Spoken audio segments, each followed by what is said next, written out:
வரலாற்றில் தடம் பதித்த சில முக்கிய நிகழ்வுகளை இன்றைய வரலாற்று பக்கங்கள் பகுதியில் பார்க்கலாம்.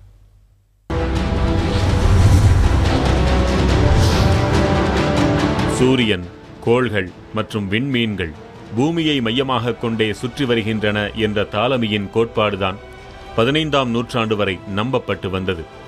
அக்கோட்பாட்டை தவறு என்று நிரூபித்தவர் கோப்பர்னிக்கஸ். சூரியனை மையமாக கொண்டுதான் கோள்கள் சுற்றுகின்றன என்ற சூரிய மைய கோட்பாட்டை அளித்தவர் கோப்பர்னிக்கஸ்.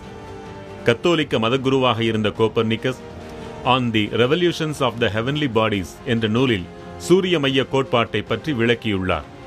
வானியல் வல்லுனர், கத்தோலிக்க மதகுரு, கணிதவியலாளர் என்று பன்முகம் கொண்ட கோப்பர்னிக்கஸ் 1543ஆம் ஆண்டு இதே நாளில்தான் மரணமடைந்தார்.